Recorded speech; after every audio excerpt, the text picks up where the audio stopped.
Ibrani pasal yang keempat ayat 1-6.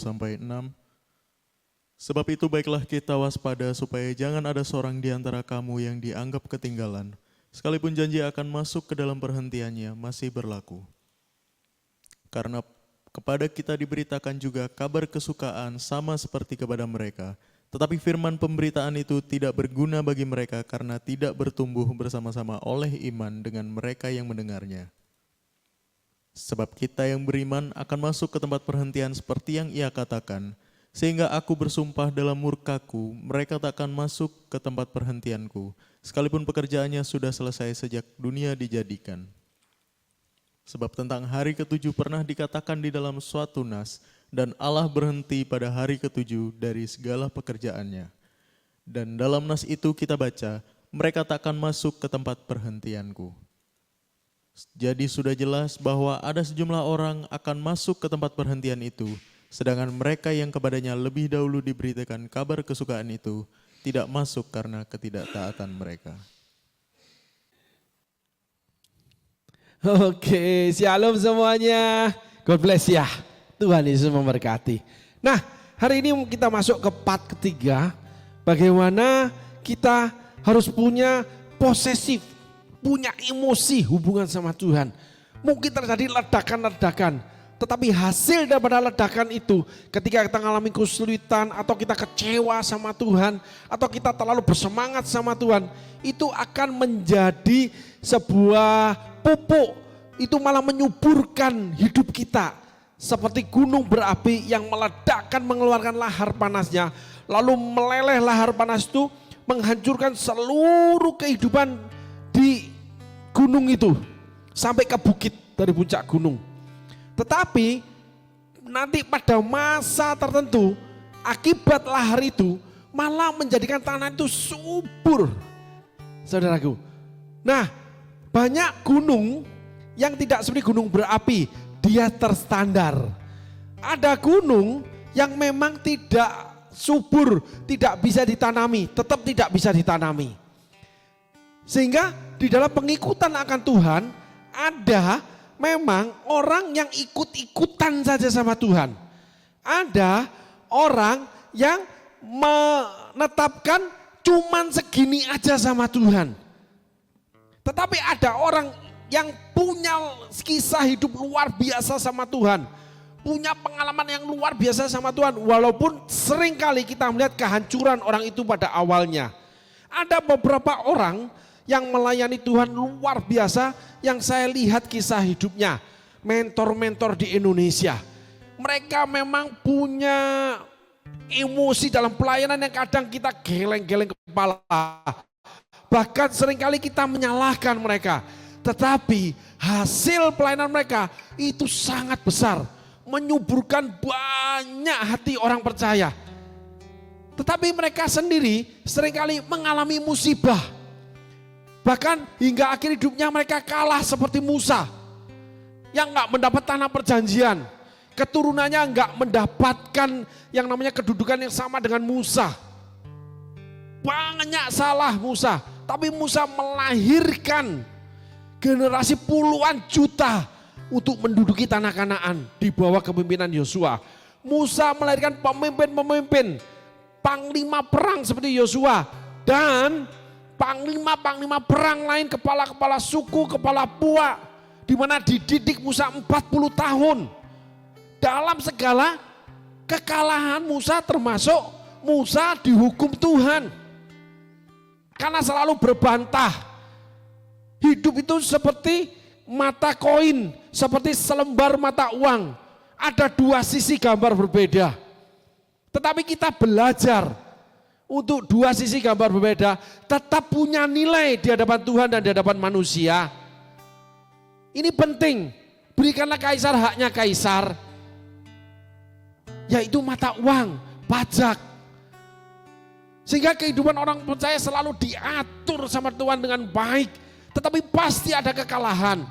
Namun ketika orang percaya cuman mau terstandarisasi, maka dia mendapatkan semua apa yang dia kerjakan tanpa ada yang namanya sebuah emosi di dalamnya. Apapun itu. Contoh, sebuah rumah tangga menetapkan bahwa udah kita kerja aja. Maka suami istri bekerja. Dari hasil pekerjaan yang dia terima, sesuai karir dia terima, itulah yang dia nikmati. Tetapi ada lagi suami istri yang menjadi pengusaha. Pengusaha jauh lebih rumit. Kalau kita bekerja mendapatkan upah, pengusaha mendapatkan mendapatkan apa yang dia usahakan. Semakin besar, hasilnya semakin besar, risikonya semakin besar. Mengikut Tuhan semakin berani, semakin menggebu-gebu, semakin nekat, semakin beriman, semakin aktif, semakin berlebih-lebih ekstravagan, passionnya. Seringkali kadang melahirkan ledakan yang menghancurkan. Tetapi ingat, ledakan itu akan menyuburkan. Itu uniknya ketika saya pelajari kisah-kisah hidup, termasuk Calvinis, founding father kegerakan gereja. Petrus juga sama. Ledakan kehancuran oleh karena dia berusaha melindungi Tuhan. Nya iblis dari hadapanku. Bagaimana takutnya dia menyangkali Tuhan. Bagaimana dia berjalan di atas air akhirnya kecebur. Bagaimana orangnya dengan penuh emosi. Tetapi anehnya Petrus dipilih Tuhan menjadi sokok guru jemaat. Bahkan menjadi orang pertama yang melakukan pertobatan dengan berkhotbah 5.000 orang dibaptis. Petrus orang pertama yang mengisahkan kematian Yesus sampai kebangkitannya membuat orang dibaptis. Petrus yang menjadi kepala sokok guru jemaat. Setiap keputusan sidang para rasul dia yang menyampaikan. Walaupun di tengah perjalanan dia pun dimarahi sama Paulus. Masa ada orang besar mau atau bisa dimarahi sama bawahannya? Paulus ketika mau menginjil dengan Barnabas ditumpang tangani 3 sokok guru jemaat, Yakobus, Yohanes, Petrus. Maaf saudaraku. Tetapi dia dimarahi dengan Paulus. Dia pun menerima, tidak membantah. Ada beberapa emosi-emosi kalau lihat yang enggak gitulah jadi orang. Sehingga menjadi seseorang, jangan kita menetapkan sesuatu, jangan sok berwibawa, sok beriman, sok menjadi hamba Tuhan, sok kaya, flexing, dan sebagainya. Di situ saudara akan memakai topeng. Di mana Alkitab mencatat munafik kamu. Apalagi di depan pemimpin, di depan jemaat gereja, di depan perkumpulan hamba-hamba Tuhan. Enggak boleh seperti itu. Petrus dengan emosinya, tapi malah berhasil. Ketika orang menjaga sesuatu, sesungguhnya dia menjadi terstandar, saudaraku. Karena janji Tuhan itu untuk semua orang. Tetapi kita harus waspada supaya jangan ketinggalan. Harus ada langkah, harus ada tenaga, emosi, ada kejatuhan, ada kebangkitan. Sebagai contoh yang paling jadi teladan, kejatuhan mental Yesus di Taman Getsemani.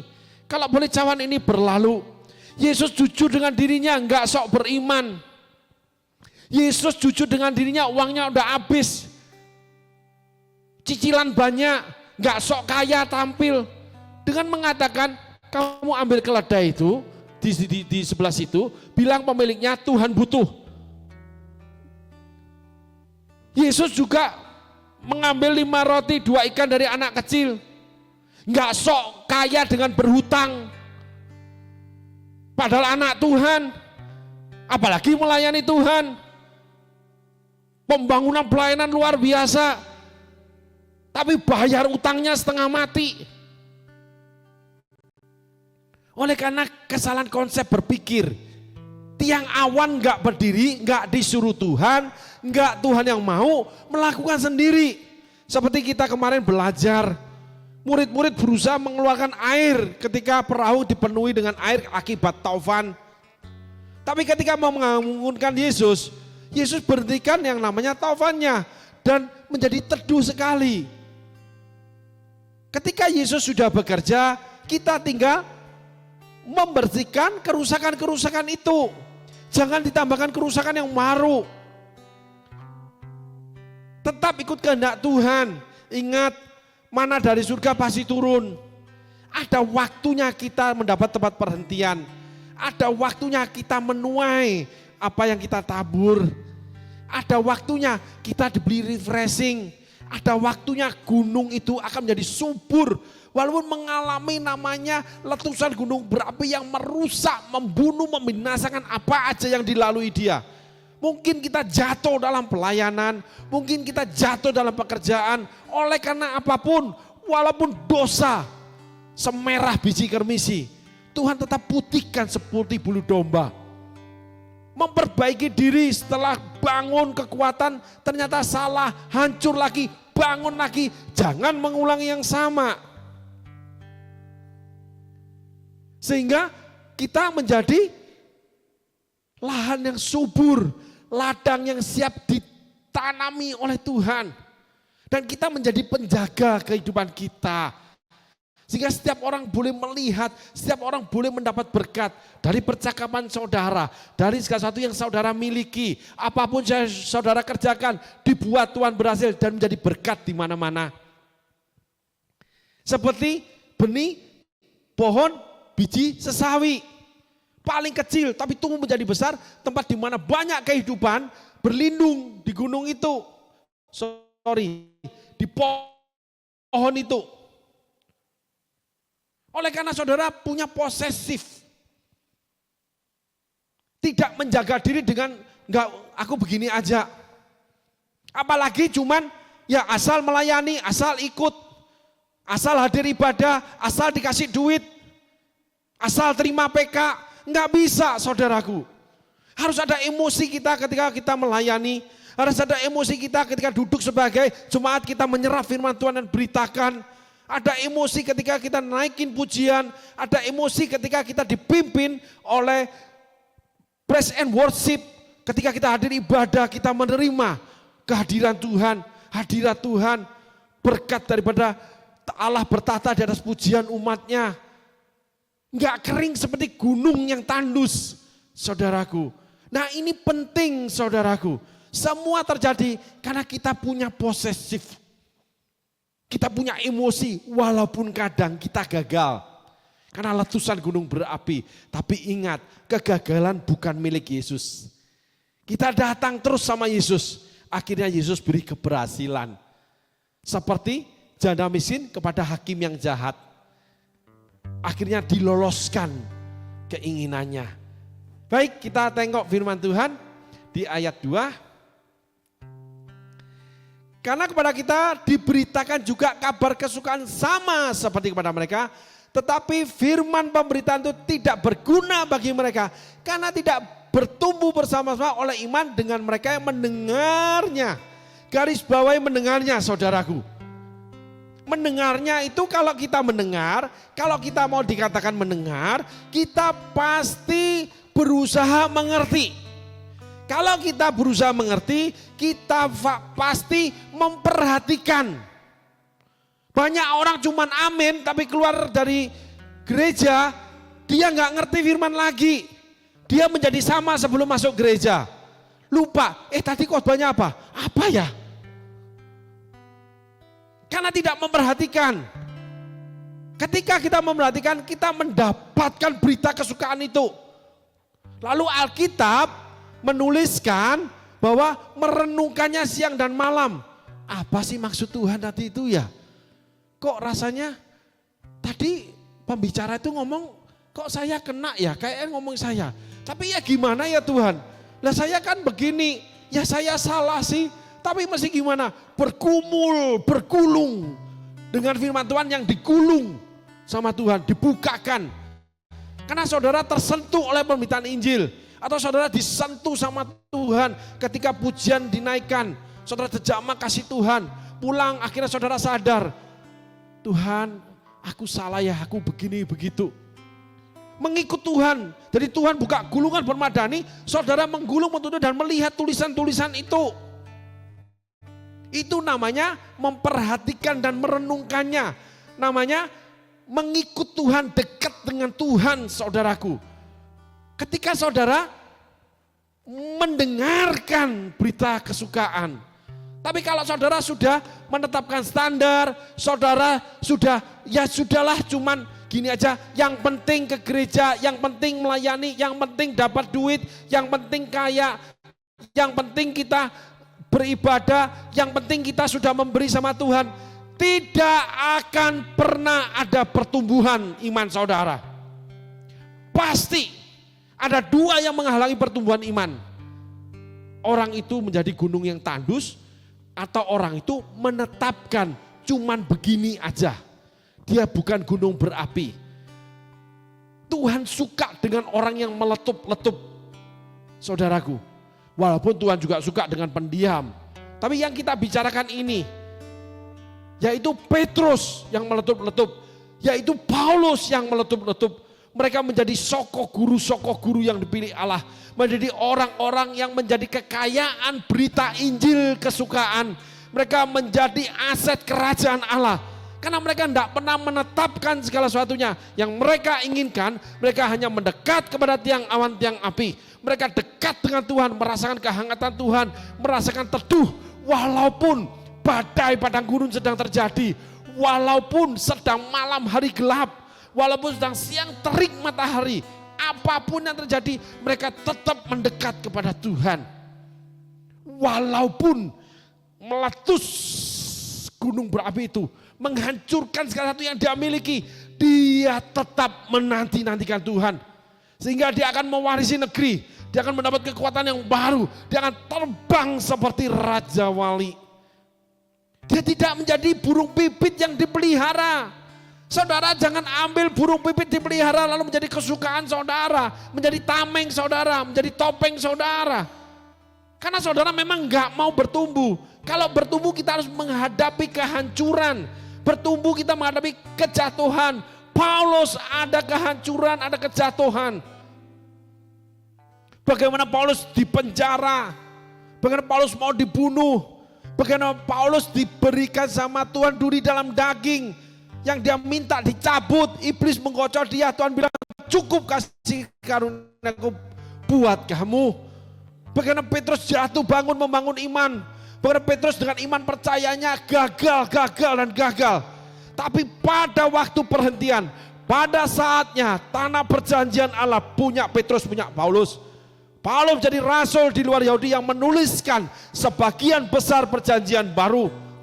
Petrus menjadi soko guru jemaat yang menetapkan aturan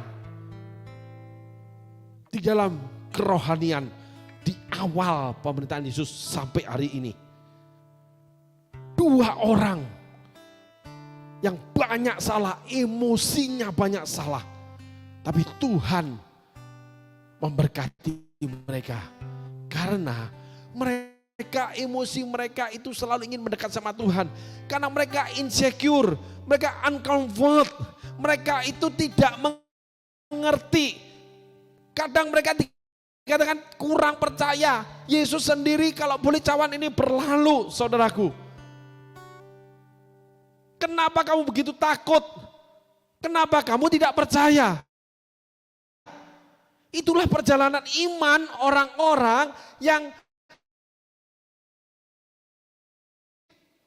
Musa yang selalu berbantah sama Tuhan. Musa yang selalu fight dalam perkataan dengan Tuhan. Tapi Musa selalu setia memimpin bangsa Israel di padang gurun. Musa selalu mengajarkan apa yang Tuhan katakan. Musa tidak lamban, tidak malas, tidak alpa dengan tugas dan panggilan dari Tuhan. Termasuk kewajibannya. Walaupun Musa juga gagal. Nggak boleh masuk tanah perjanjian. Anaknya tidak ada yang diberikan hak seperti dia. Dengan segala pergumulan Musa, dengan segala pergumulan Yakub, Allah memberkati Yakub. Allah menempatkan Musa pemimpin besar sepanjang zaman manusia ada. tidak tergantikan. Allah menempatkan Petrus pemimpin soko guru jemaat yang tidak pernah tergantikan. Allah menempatkan Paulus sebagai pemberita Injil yang sepanjang segala zaman. Terberani, terbanyak, terawal.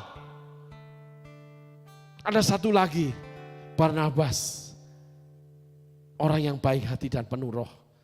Oleh karena mereka punya posesif, mereka punya passion, mereka punya yang namanya emosi yang meledak-ledak mengikut Tuhan. Mungkin bisa salah dalam melangkah, salah ambil keputusan, dimarah Tuhan, diletakkan duri dalam daging, nggak boleh terima perjanjian. Tapi Tuhan akan mengubahkan Yakub penipu menjadi umat pilihan Allah. Tuhan menjadikan Musa seseorang tidak tergantikan, terbesar pemimpin di Alkitab. Menjadikan budak menjadi tentara laskar Allah yang menguasai tanah perjanjian, mengalahkan demikian banyak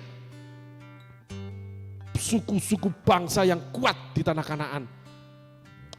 From zero to be hero, from nothing to be something. Itu yang Tuhan sediakan.